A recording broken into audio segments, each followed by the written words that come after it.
माननीय पंतप्रधान नरेंद्र मोदींच्या नेतृत्वामध्ये बंगालचे मुख्यमंत्री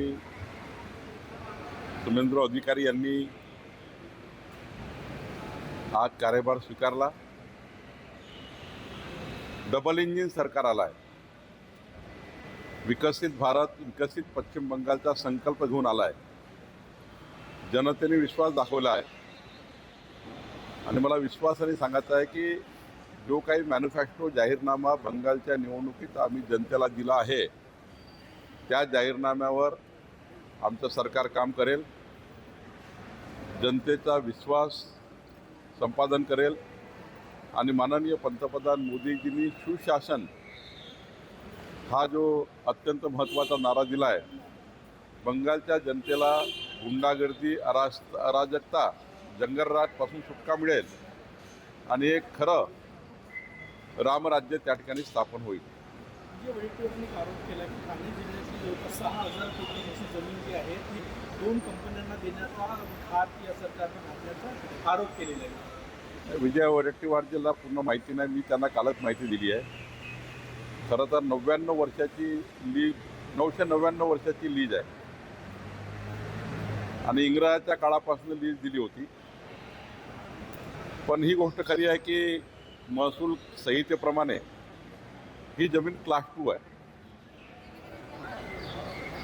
परवा नरवा जो हायकोर्टाचा निकाल आला, उच्च न्यायालयाने हे जमीन मीरा साल्ट कंपनीच्या नावाने देण्याचा निर्णय केला आहे। आम्ही पूर्ण बाजू कोर्टामध्ये मांडली आणि या कोर्टामध्ये युनियन ऑफ इंडिया पार्टी होती। आम्ही त्या ठिकाणी आम्हाला आमच्या वर्सेस ती केस होती आणि त्यामुळे मला असं वाटतं की ही जमीन तेव्हाची राज्य सरकारची आहे। मग राज्य सरकारची जमीन ही लीजवर दिली होती। लीजवर दिलेली जमीन ही कुठलेही मालक होऊ शकत नाही। उच्च न्यायालयाने वारंवार आम्ही त्या ठिकाणी मांडलं पण आमचं म्हणणं ऐकलं नाही। आम्ही आता सुप्रीम कोर्टात जातो आहे, पण ही जमीन शासनाची आहे। ही जमीन खाजगी मालकाला आपण देऊ शकत नाही। उच्च न्यायालयाने त्यांचा निकाल कुठल्या आधारावर दिला याचा अभ्यास आम्ही करतो आहे आणि अभ्यास झाल्यानंतर पण ही मी आज या ठिकाणी आवर्जून सांगेल की महसूल संहितेप्रमाणे ही जमीन क्लास 2 आहे। या ठिकाणी संजय राऊतजीशी मी काल बोललो, माननीय वडेट्टीवारजीशी बोललो आहे। त्यामुळं आम्ही सर्व मिळून शेवटी ही जमीन काही आत्ता बावनकुळेंच्या काळात किंवा देवेंद्र फडणवीसच्या सरकारच्या काळात ती काही त्यांना अलॉट केली नाही आहे। 999 वर्षाची लीज आहे। 100 वर्षापूर्वी त्यांना ती जमीन देण्यात आली होती आणि त्यातनं ती लीज सबलेट करण्यात आली। मोठी हिस्ट्री आहे, पण यामध्ये आम्ही कोणाला सोडणार नाही। आम्ही सुप्रीम कोर्टात जातो आहे। त्यांनी इशारा दिला की राज्य सरकार कोर्टात नाही गेली तर आम्ही सुद्धा जाऊ। इशारा का दिला मला माहीत नाही। राज्य सरकार तत्पर आहे, राज्य सरकारने अभ्यास केलेला आहे। राज्य सरकार सुप्रीम कोर्टात SLP टाकणार आहे आणि ही जमीन सरकारचीच आहे याबद्दलचे पुरावे आमच्याकडे आहे। आम्ही ते पुरावे सुप्रीम कोर्टाला देऊ। निदा खान प्रकरणामध्ये PCS प्रकरण झालं होतं, निदा खान सापडली, पण निदा खान कुठे होती एवढे दिवस? काही ठिकाणी काही स्थानिक लोकांनी तिला मदत केली। या प्रकरणात राज्य सरकारकडे काय माहिती आहे आणि ज्या लोकांनी आश्रय दिला कालच माननीय देवेंद्र फडणवीसजींनी याबद्दलचं अधिकृतपणे आपल्यासमोर सांगितलेलं आहे। समन्वय समिती स्थापन झालेली आहे, मंत्र्यांची समन्वय समिती आहे, मात्र प्रदेशाध्यक्ष नसल्यामुळे काही प्रश्न पण उपस्थित केले जातात। राज्य सरकारमध्ये माननीय मुख्यमंत्री एकनाथजी, सुनेत्रा पवारजी यांनी तिन्ही सरकारमधल्या 3 महत्त्वाच्या पक्षाच्या समन्वयाची ही मंत्री गटाची एक निर्मिती केली आहे। हा मंत्री गट आहे, पण पक्षाच्या समन्वयाची समिती मात्र माननीय रवींद्र चव्हाणजी, सुनील तटकरेजी आणि माननीय एकनाथ शिंदेंच्या पक्षाकडनं एक जे नेमतील ते असे 3 लोकांची समन्वय समिती ही पक्षीय समन्वयाकरता राहणार आहे आणि सरकारमधला समन्वय याकरता मंत्री गट निर्माण केलेला आहे। त्यामुळं याचा त्याचा काही संबंध नाही, त्याचा काही संबंध नाही।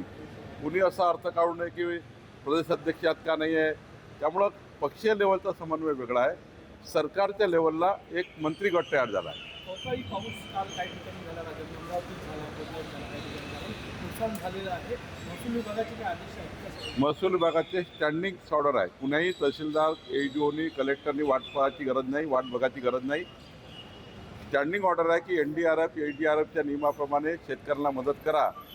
जसा त्या ठिकाणी अवकाळी पाऊस पडला तातडीनं पंचनामा केलाच पाहिजे. आता सरकारच्या वेगळ्या आदेशाची गरज राहिली नाही. जसे अवकाळी पाऊस पडला जिल्हाधिकारी ADO तहसीलदार कृषी अधिकारी यांनी तातडीनं सर्वे करायचा आहे आणि SDRFच्या NDRFच्या नियमाप्रमाणे मदत करायची आहे. 10वीच्या निकालामध्ये 94,000 विद्यार्थी मराठी भाषेतून नापास झाले. उलट इंग्रजी भाषेचा निकाल जे ते 100% लागले. नाही, मराठी भाषेचा निकाल 100%च लागला पाहिजे या मताचा आम्ही सर्व आहोत. यासाठी सरकार काम करत आहे.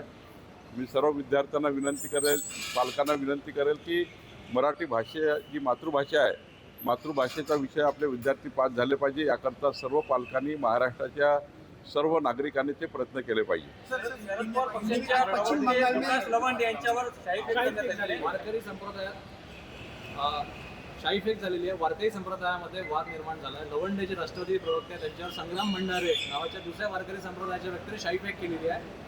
संप्रदायामध्ये असं पद्धतीनं नाही, मला याच्याबद्दल काही माहिती नाही, त्यामुळं मी योग्य वेळी बोलेन. पश्चिम बंगाल सरकार सर एक नवीन नागपूर संदर्भात जमीन अधिग्रहणासंदर्भामध्ये हालचाली पुढे झाल्या. जमीन अधिग्रहण ही सुरू झालेलं आहे. पहिलं जे शेत आहे त्याला 4 कोटी रुपये हेक्टरी भेट झालेलं आहे. काय सांगाल, तुमचं आव्हान काय या परिसरामध्ये? या परिसरातल्या सर्व जनतेची मी बैठक घेतली होती. आधी त्यांच्या मनात अनरेस्ट होता की आम्हाला योग्य भाव मिळणार नाही, पण जी बैठक घेतली त्यामध्ये चांगला भाव शेतकऱ्याला मिळाला. मला या गोष्टीचा आनंद आहे. भूसंपादन मंत्री म्हणून मला या गोष्टीचा न्याय करता आला. शेतकरी आनंदात आहे. त्यांना जे पैसा मिळाला आणि त्यांना भूखंडसुद्धा मिळणार आहे. आणि त्यामुळं मला असं वाटतं नवीन नागपूर बसवताना शेतकऱ्याचा कुठलाही अन्याय होणार नाही ही काळजी सरकारने घेतली आहे. सर, पश्चिम बंगाल में आज पहली बार बीजेपी की सरकार बनी है. क्या कहोगे, क्या स्थिति है? माननीय पंतप्रधान नरेंद्र मोदी जी के नेतृत्व में शुभेंद्र अधिकारी जी उन्होंने वहाँ मुख्यमंत्री करके शपथ ली है. विकसित पश्चिम बंगाल का संकल्प शुभेंद्र अधिकारी जी ने किया है और माननीय पंतप्रधान मोदी जी ने सुशासन और वहाँ का जंगल राज, वहाँ की मुगलशाही, वहाँ का आतंक खत्म करने का नारा दिया है. और मुझे विश्वास है कि डबल इंजन सरकार, मोदी जी की और शुभेंद्र अधिकारी जी की सरकार, डबल इंजन सरकार, जो वायदे हमने चुनाव में किए थे वो वायदे हम पूरे करेंगे. हमारा जो मैनिफेस्टो हम पूरा करेंगे. मुझे लगता है कि बहुत मजबूत सरकार लोगों ने दी है. इतनी मजबूत सरकार है कि आने वाले 2047 तक अब मजबूती से बंगाल सामने आएगा, पश्चिम बंगाल सामने आएगा और मुझे लगता है विकसित पश्चिम बंगाल बनेगा. जिस तरह से वहाँ पर क्राइम काफी बढ़ गया था ममता, क्या वो क्राइम कम सब खत्म हो जाएगा, सब खत्म हो जाएगा. सरकार ऐसी बनी है जो सुशासन देगी.